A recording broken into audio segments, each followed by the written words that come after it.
My family gave me Grandpa's worthless house. Then they found out what was hidden underneath. If you had asked me 3 years ago whether I would ever stop speaking to most of my family, I would have laughed. My family had always been close. At least that's what I thought. We had Thanksgiving together, Christmas together, birthday dinners, family vacations, the usual stuff. My older brother, Jason, was always the favorite. He was the successful one. He had a six-figure job, a nice house, a new truck, and somehow managed to make every conversation about how well his life was going. I was the opposite. I wasn't poor, but I wasn't successful either.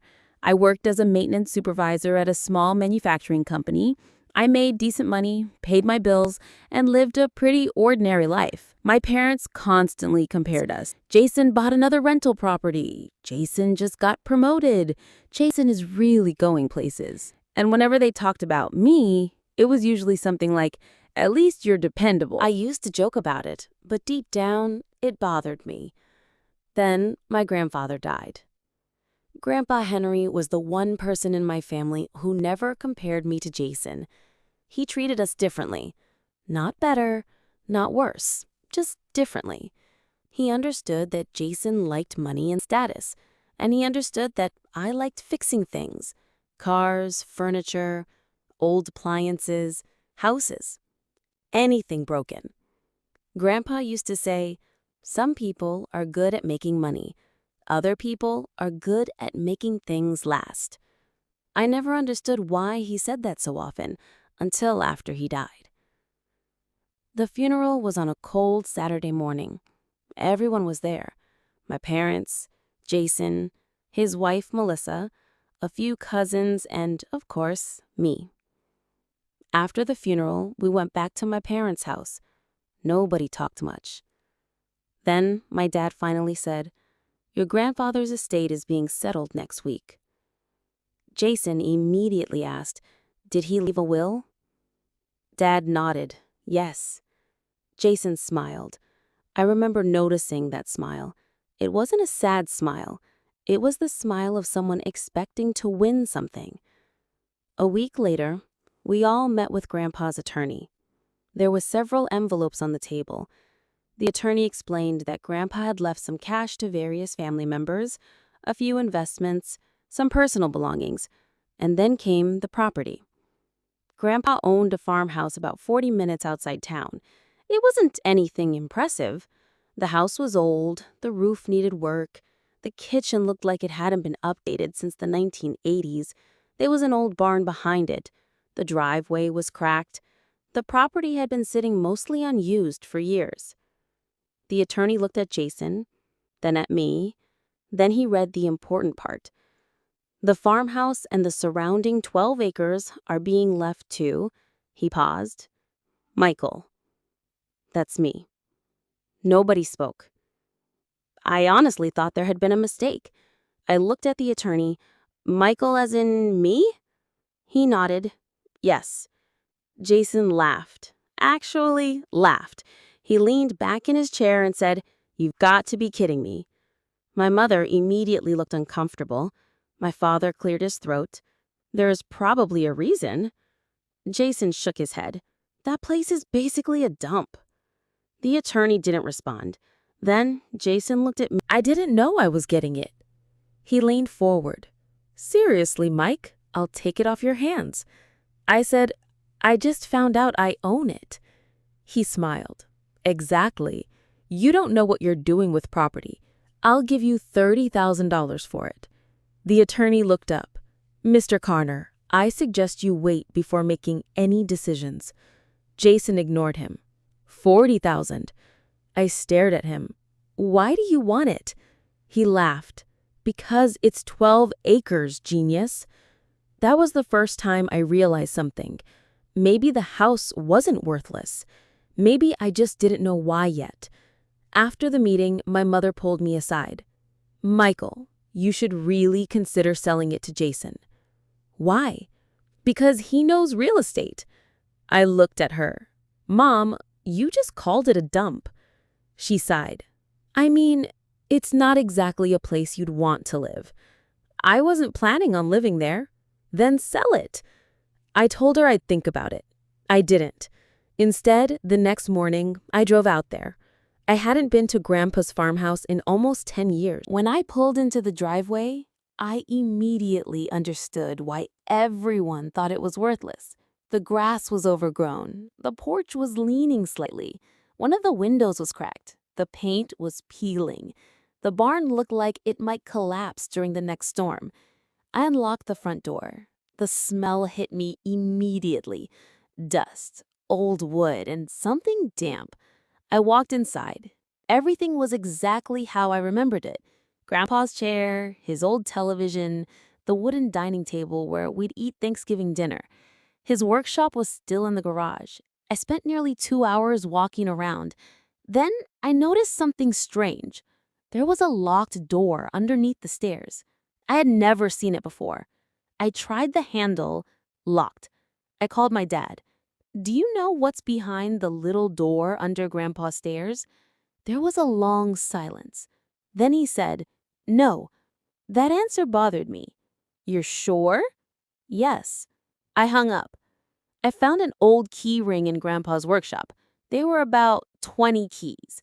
I started trying them. The 7th key opened the door. Behind it was a narrow staircase leading downward. I grabbed a flashlight and went downstairs. It wasn't a basement. It was more like a storage room. There were old shelves, boxes, tools, documents, and dozens of dusty containers. I started looking through them. Most were junk. Old receipts, tax documents, photos, repair manuals. Then I found a metal box. It was locked. Unlike the door, there was no key. So I took it home. The next day, I brought it to a locksmith. Inside the box were documents, a lot of documents, property records, bank statements, old maps, and one handwritten letter. It was addressed to me. My hands started shaking. The letter said, Michael, if you're reading this, then the property is finally yours. I know your family will probably tell you that you made a mistake accepting it. Don't listen to them.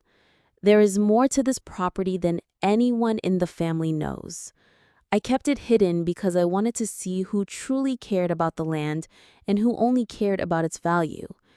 Before you make any decision, find the old survey marker behind the barn. Then call the number written on the back of this letter. Trust no one until you understand what you own. Love, Grandpa. I read it 3 times. Then I turned the letter over. There was a phone number. I didn't call it, not yet. Instead, I drove back to the farmhouse. I walked behind the barn. At first, I couldn't find anything. Then I noticed a small metal stake sticking out of the ground. I pulled away the dirt. There was a survey marker. I took pictures. Then I called the number. An older man answered. Hello?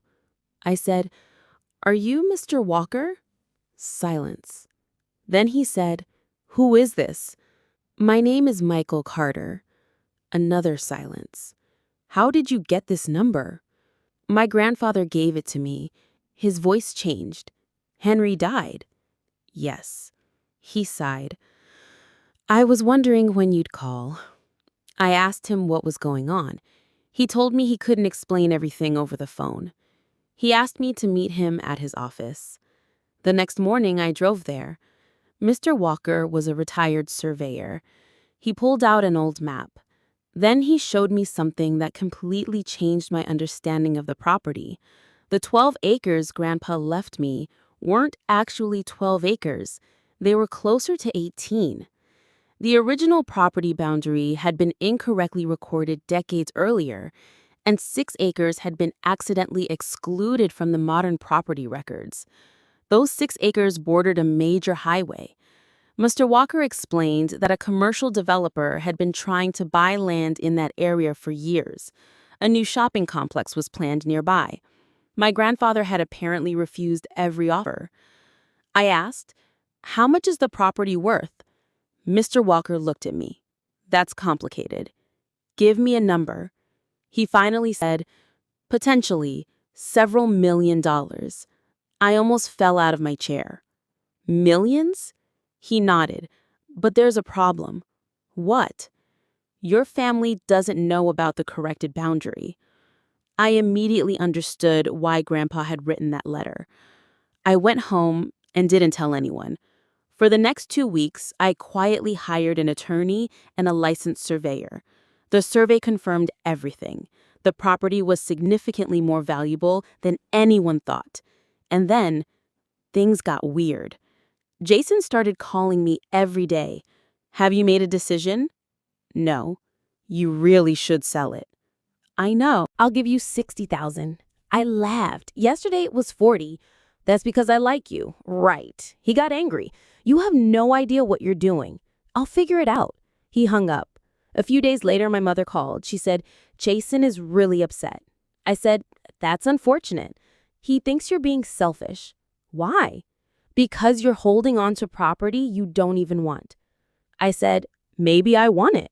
She laughed. You don't? That sentence stuck with me. How did she know what I wanted?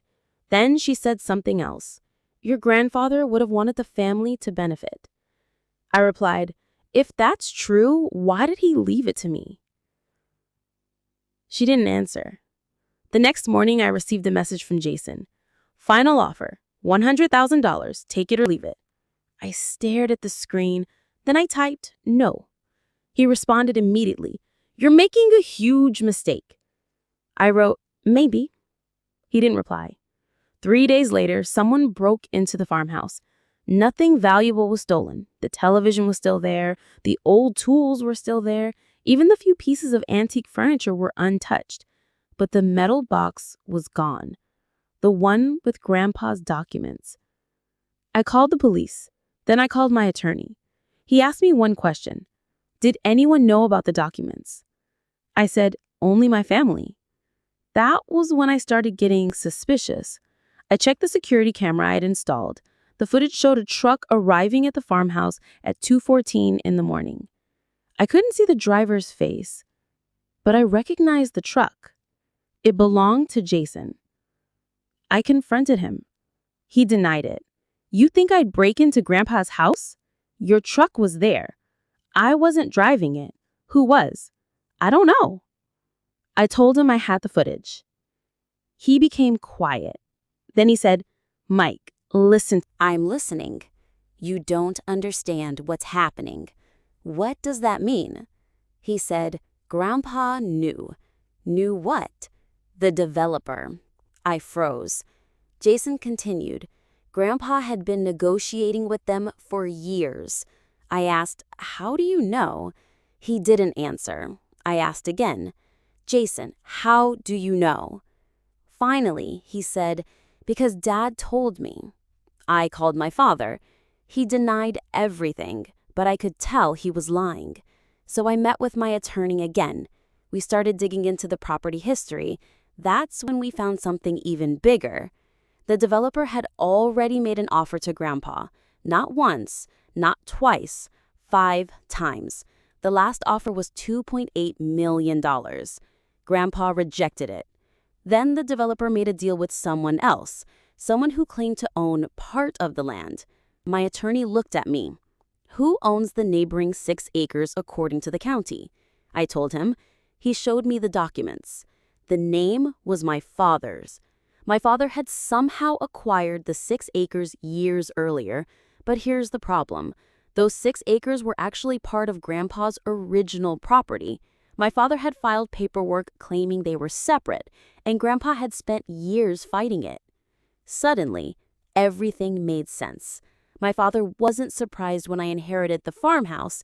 He was terrified because I now owned the land he had been trying to control, and Jason knew about it. That's why he wanted me to sell. That's why they kept calling the property worthless. That's why Jason offered me more money every time I refused. They weren't trying to help me. They were trying to buy me out before I discovered the truth. I confronted my father. I put the documents on the table. He stared at them. Then he said, Your grandfather was stubborn. I said, Did you steal the land? No. Did you forge the records? He looked away. Your grandfather gave me permission. Then why did he leave the property to me? He didn't answer. I said because he knew. My father finally looked at me. He wanted to punish me? No.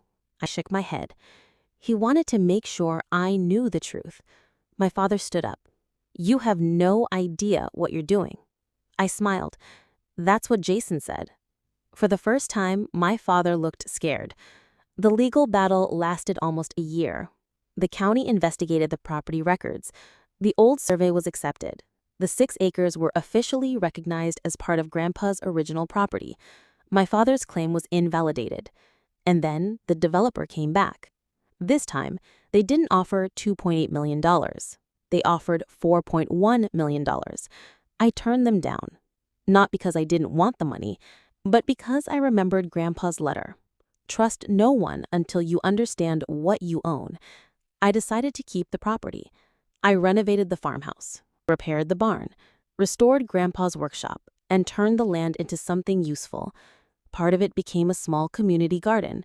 I rented some of the land to local farmers, and I restored the old house into a place where my family could gather. Well, not all of my family. Jason stopped speaking to me. My father and I barely talk. My mother occasionally sends messages, but things were never the same. A year after everything was settled, I found another envelope in Grandpa's workshop. It had my name on it. Inside was one sentence. Now you know why I chose you. There was no explanation, just that. And honestly, I think I finally understood. Grandpa didn't leave me the farmhouse because it was worthless. He left it to me because I was the only person in the family who didn't immediately ask how much it was worth. I was the only one who walked through that old house and remembered him, his chair, his workshop, his garden, his stories. The property wasn't the inheritance. The property was the test. And my family had failed it before they even knew they were taking one. A few months later, Jason showed up at my house. He stood on the porch. He looked different. No expensive truck, no confident smile. Just tired. He said, I owe you an apology. I didn't say anything. He continued, I knew about the land. I already knew. I thought Grandpa was being unfair. I asked, do you still think that? He shook his head. No. Then he looked around. You actually fixed the place. I smiled. Yeah. He looked toward the barn. Can I see Grandpa's workshop? I hesitated. Then I opened the door. We walked inside. For the first time in years, neither of us talked about money. We talked about Grandpa, about fishing, about the summer he taught us how to repair an old tractor, about the time Jason accidentally drove Grandpa's truck into a ditch. We laughed, and for a few hours, it felt like we were brothers again. Before he left, Jason stopped at the door. Mike? Yeah? Grandpa really did know us better than we knew ourselves. I nodded. Yeah. He walked away. I watched him disappear down the driveway. Then I went back into the workshop. I looked at Grandpa's old chair, and for the first time since his death, I didn't feel angry. I understood. Sometimes the person who gives you something valuable isn't actually giving you the thing itself. They're giving you the chance to discover who the people around you really are. My family thought Grandpa had left me a worthless farmhouse. They were wrong. He left me the truth. And honestly, that was worth more than the $4 million ever could.